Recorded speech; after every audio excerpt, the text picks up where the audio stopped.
I think if I hear you call me Becky one more time, six-pack, I'm gonna pop your tops. All six of them. Who are you?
Hey, this is Matt once again. We're about to another review. This is a paid request, this time for Chad Luigi. Thank you so much for that.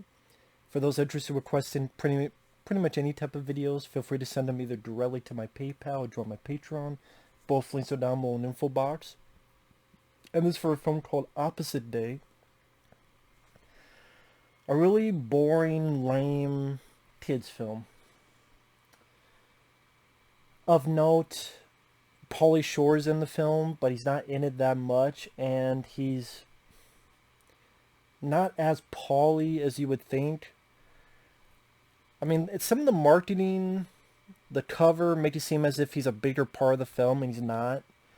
And before things go crazy, he's acting fairly normal, at least for Pauly Shore. You also have French Stewart. French Stewart was on the TV show Third Rock from the Sun. He was Inspector Gadget 2. Other stuff. George Wendt from Cheers and the first House film from the 80s. Underrated film. He's in it for a small bit. Dick Van Patten, who I remember from Spaceballs. He's been in a lot of stuff. He's in it. Pretty much the gist of the story, most of it is on these two kids, which I'm sorry, these two kids are not much in terms of acting. Sorry. One kid is a brother and sister, and one kid's like, oh, well, I hate that my parents tell me what to do. And they make it seem as if everything's so awful, but it's not. The worst that happens is that they're getting ready for a vacation. The mom takes a phone call, and she's very apologetic, going, oh, man, I'm sorry. I gotta work. I'm sorry about this. As in, hey, that's fucking life. But instead of going, oh, fuck you kids, fuck them kids. No, like, oh, I'm sorry. And then Pauly Shore is like, she goes, hey, you guys go without me. And then Pauly Shore goes, well, I don't want to go without you. Hey, you guys stay, I'll stay behind. Our grandparents can take the kids on vacation. The grandfathers did Van Patten. So Pauly Shore is not a bad dad or husband because he wants to stay behind for his wife who's got to stick around. Usually in movies, it'd be the opposite that's horrible. The opposite of horrible, that he avoids his wife or he doesn't care about the trials and tribulations of his wife. Fuck you, wife. I'll do what the fuck I want. Fuck you, I'm going on vacation. No, they do the opposite, and then they expect as if us, the viewer, to go, oh, these are such horrible parents. Why? Because one has to work and pay the fucking bills, and the other's like, hey, I don't want my wife to be here by her fucking self. These kids, the sister doesn't really complain much, but the boy, nothing against the actor, just this is what he was told to play. It's not his fault. He didn't write the script.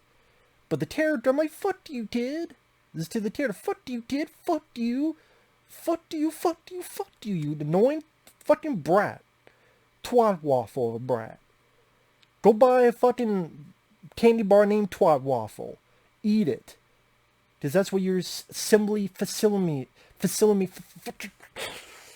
Can't talk, can't think, can't even sweat.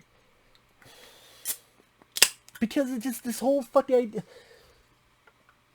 Long story short, it begins with French Stewart as a scientist experimenting with a chimp who's in a fucking suit, and the whole idea is that they don't put him in a fucking chamber, not the chamber from The Fly with Jeff Goldblum, but a chamber, because he trying to have this theme where adults will understand baby language. Granted, you just say that baby language, there is no such thing as baby language. They just go buh, buh, buh, buh, buh.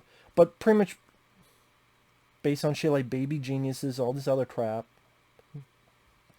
They're going on about, well, we want adults to understand baby language, so if this chimp can understand the baby chimp language, as if how the fuck do you don't know whether the chimp understands what the baby chimp is saying?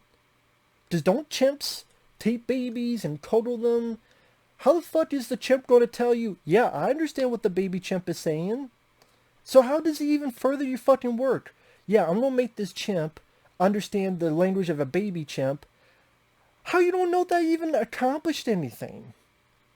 Won't the chimp still do the same fucking...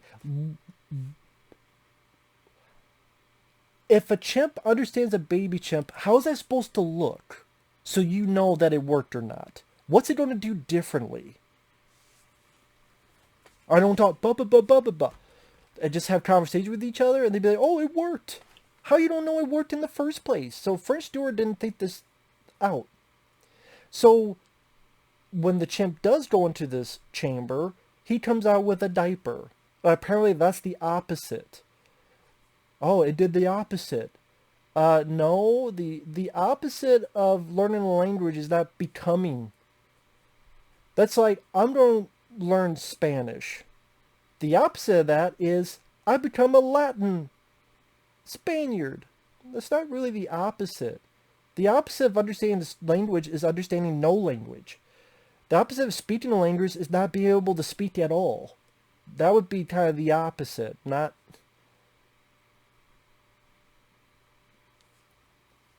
It's a fucking kids movie. It expects you to be fucking stupid. And just like, who cares? It's a kids movie. Who cares how fucking stupid it is?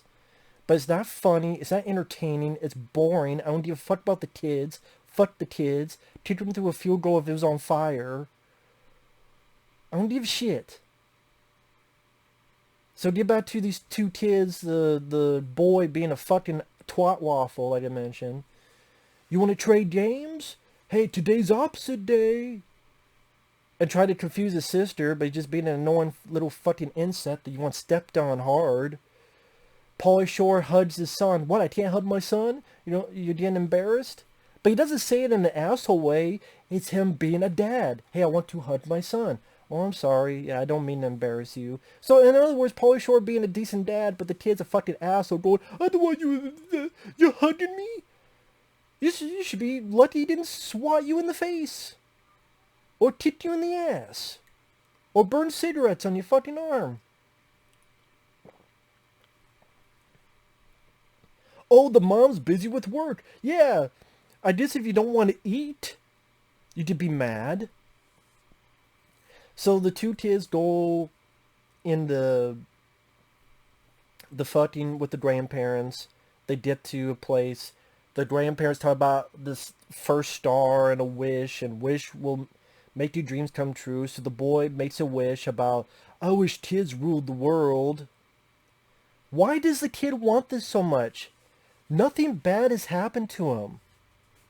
He was never like grounded. He was never lectured. He was never yelled at. He was never punished. The parents haven't done anything wrong.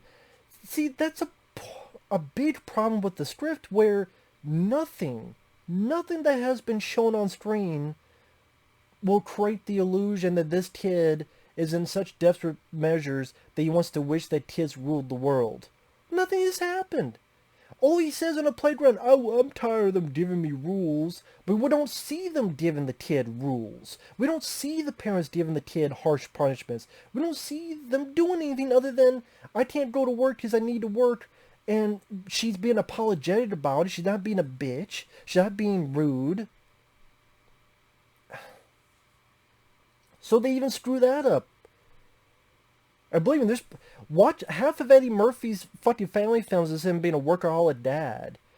But they establish that, not that he's an asshole, but that he's like ignoring his kid and he's not paying attention. And even they're doing a job of, oh, he's ignoring them on purpose, and or he's showing and making a case as to why this kid or kids would be mad because he's ignoring them and he's not paying attention. They make that crystal clear. Not the case in this. So he makes the wish. Meanwhile, French Stewart, who also has a kid, an older kid, but he doesn't pay attention to him. Something fucks up with the machine. This big mist. I mean, this is the mist from Return of the Living Dead? No. It affects everyone in the town. Not the world, just the town. So now, when the grandparents and the kids come back in the town, they see that the whole town, the kids are acting like parents and the parents are acting like kids. And it's only been a matter of like days, or maybe a day. I don't know if it's a day, a week. I forget the time frame. Hasn't been that long. But in the matter of days, apparently everyone lost their memory. But they're acting like, the kids are acting like parents. But not really, because even though they're acting like adults, they're still doing kid stuff at the same time. So the kids are acting like parents, but they're still acting like kids. Like you have this kid who's a cop. Okay, he's acting like an adult, a cop.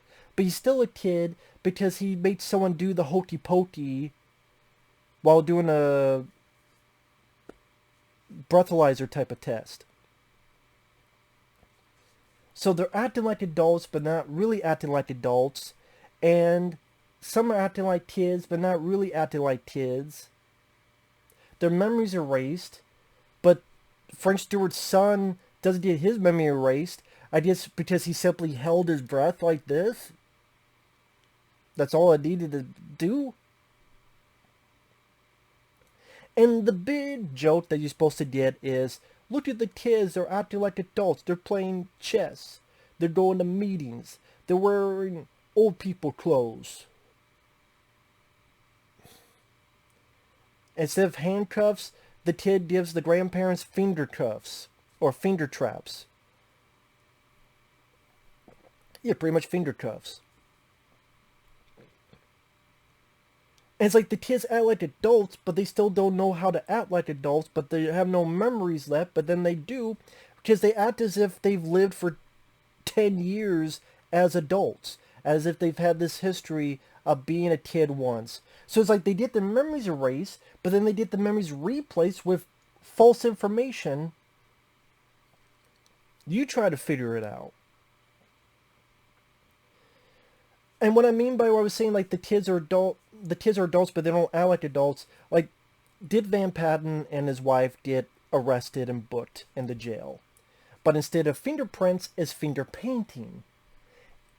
When they go, these two cops throw the book at them. They literally throw a book and they dodge. Oh my God, they dodged the book. What do we do now? And then in a matter of days, somehow all of these kids got into prison. Like, when this first started, how the hell did it get to this in only a matter of days? Not months, not years, days. That apparently everyone just wanted to do a bunch of fucking illegal shit, so now all these kids are in prison. But apparently in this, they put kids in prison as well. So again, they want to act like adults, these kids, but then they look at these parents as kids, because the cop is shot. This kid is driving a car? Talking to the old grandpa, Dick Van Patten. You're driving a car? So they're shocked that this guy's driving a car because they think he's a kid, but yet they're willing to put these kids into maximum security prison along with other kids, but they're adults, including this Joel Besser looking guy with a lollipop. You want a lollipop? How the fuck did he get the lollipop? You want to play tic-tac-toe? Pauly Shore is barely in the film, which is weird. Like, you get Pauly Shore, and I like Pauly Shore's early work. Son-in-Law, In the Army Now is my favorite. I wish there was a Blu-ray of In the Army Now. You know, there's other stuff. Encino Man I liked. But nowadays, not so much. Here, he's tolerable. He's not in it much. When he's the dad, he's acting normal. And then when he's a kid, he's in it very little. There's a point where he pours cereal on him and his wife, who's now also acting like a kid, they're just goofing off, hitting each other with pillows. And there's another weird thing about this fucking film that's actually creepy. I guess that's why it got darker, because it fucking knew I was going to say this. When the kids are now adults, they're married. Which means some of them are brother and sister as husband and wife.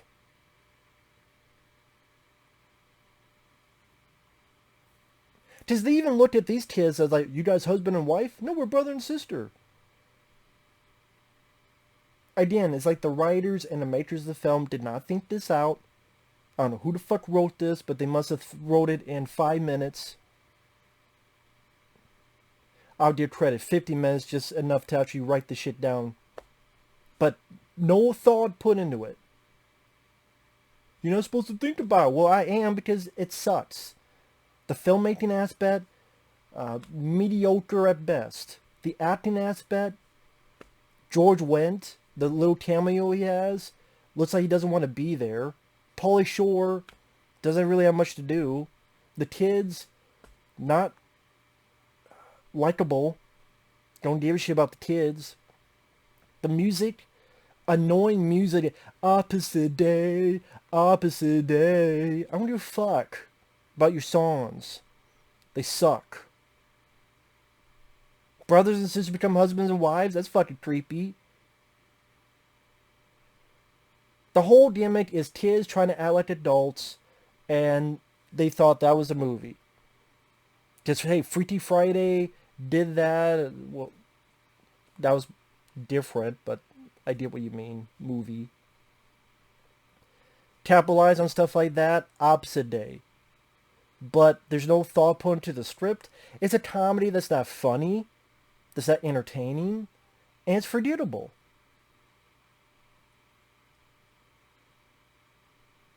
The one boy, oh, being in charge is tough.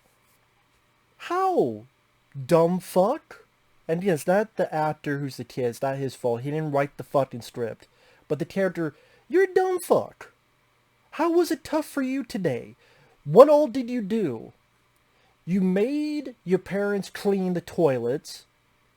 You jokingly said, hey mom, put that dirty toothbrush you clean the toilet in your mouth. Oh, just kidding. Don't do it. So you're a little fucking prick. Even though you were joking about it, you didn't let her do it. The fact that you even thought about it, you're a little fucking prick. Should you kicked in the fucking face with cleats on. Again, not the actor, the character. I hate this fucking kid. What all did you do? You drove a car once, you played Battleship by yourself, and you got some milkshakes. That's all you did. But being in charge is tough. Well, just, you ain't tough enough. You ain't tough enough. Little wimp fucking pussy. Maybe you need your pussy powdered. Your sister has more fucking guts and balls than you. 'Cause she has to be forced to go to a job and do a fucking presentation. She fucks up, but she gets her way out of it. She did more work than you. She got more balls than you. You're the one that needs your pussy powdered. Fuck's sake. So the French steward's kid, who also knows what's going on, he's now evil. And he's going to infect the rest of the world with this demystify, how the fuck it's called, with birds. Put rockets on birds.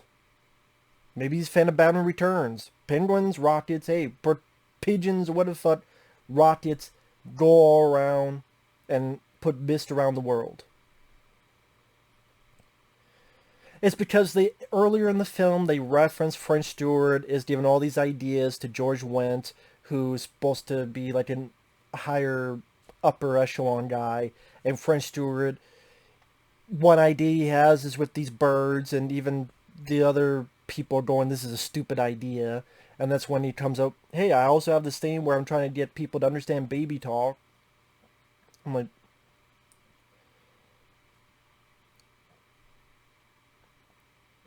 and also with this world, these people that believe that kids are adults and adults are kids, what happens when they watch TV?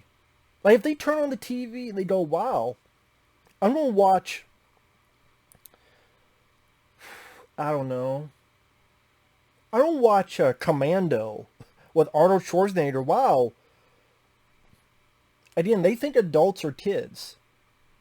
Wow, this kid is murdering people and cutting arms off and throwing saw blades into other kids' forehead. This must be the most violent kid movie ever. There you go. I'll solve your problem, kid. Show all these people Commando with Arnold Schwarzenegger. Man, they got away with this. This kid is killing all these people, and this little kid said, I eat green berets for breakfast and I'm hungry. This is what, 2009? Show them Showgirls. There you go. Showgirls would be the biggest pedo film ever. There you go, kid. You want to convince people? Show them Showgirls. Fuck you. What, these all kids? In their mind it is. So if they watch TV or a movie, are they confused? Or does no one in this town watch TV and movies? It's not thought out, this idea. And at the end of the day, it's not funny. Oh, because of kids' films. There are good kids' films. Go watch The Goonies. Go watch The Monster Squad.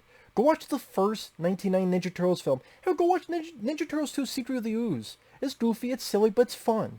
And it makes more sense than this fucking movie, and that's a movie about giant fucking turtles fighting with fighting with yo-yos and other shit. Eating pizza. And that makes more sense than this movie. There are plenty of kids' films out there worth the shit. See, as soon as I say Ninja Turtles, light, let there be light. See, even God knows. Even God said yes. You said good family films and kids' films, yes, let there be light. There are plenty of good kids' films, this ain't worth the shit. Unless maybe you're a diehard Pauly Shore fan. You need to see every fucking film he's in. Or you just want to see every kid's film. I didn't even get to the fucking ninjas.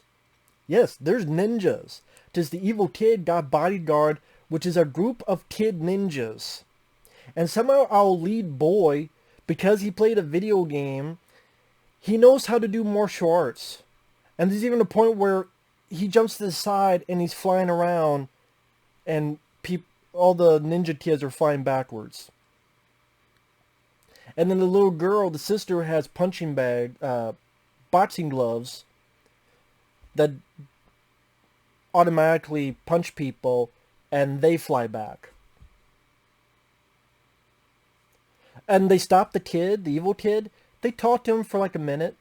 Hey, you remember your dad? Hey, why do you think your dad gives you this food that you like? Why do you think your dad does this? Because he likes you. And literally they speak to him for a minute and then the evil kid goes, oh, you're right. That's all it took. He did his whole plan to turn the whole world into all this. Literally 1 minute. Less than 1 minute. It's less than 1 minute. It's pretty much going, hey, your dad is not bad. He likes you. That's really what they say. And then he's like, okay, my mind has changed. They reverse things. Everything's back to normal. Oh my god, what about the grandparents? And it ends with the grandparents still in jail. Which, that's going to be weird. Because the people who are now in jail, why the fuck did you put this kid in jail? How did my son get in jail? How did my daughter get in jail? There's gonna be a lot of fucking suing. And there's gonna be lawsuits. But it ends with Dick Van Patten getting a tattoo. It's revealed to say "the end." And then unfunny outtakes. It's unfunny. The script is terrible. If you try to think about it for 5 minutes, not much of it makes fucking sense. There's no sense of... I mean, I understand there's a lot of films that don't make sense, but then be entertaining. If you're not going to make sense, then you have to be at least entertaining. It did not do that. The little boy, the lead, is unlikable. He's an idiot. Oh, it's so hard doing adult stuff. You didn't do anything. You drove a car once and you played Battleship by your fucking self and you had some milkshakes. You didn't do shit. And then at the end, somehow you know martial arts. Or, you know, put on a fucking wire and spin. With kid ninjas. I mean, back in my day... God, I'm old. I am old. I could watch The Goonies as a kid's film. The Monster Squad as a kid's film. Explorers, despite the fact the ending sucks, is the first 2/3 of Explorers is pretty fucking good. Despite the ending sucking. I know it's on Blu-ray. The features, I don't know, man. I'll be curious about the... I'm just saying there's a lot of good kids films out there. And then again, even if you like Pauly Shore, you're not getting much of him either. If he's in this for more than 15 minutes, I'd be surprised. Because it's concentrating more on the kids. Not that if it had more Pauly Shore, I doubt it would save the film, but it just... And then like the songs, this seems like a shitty Disney Channel movie. That's what this seems like, a shitty Disney Channel film. Opposite day. Just... Hey, what's the opposite of good? Your movie. So, I don't know what else to say. Idiotic plot, terrible script, not funny. The lead boy was unlikable. The sister, her acting as a kid, but she could not. I guess the little girl did as... Her acting wasn't that good either, but maybe I'm giving her a bit more leniency because at least she was less annoying and less unlikable than the boy character. And then like, hey, stop the villain. Oh, you talk to him for like 30 seconds and then he changes his mind 180. Hey, let's use pigeons or birds, jetpacks to put mist around the fucking world. Sure, movie, sure. See you guys later. Bye-bye.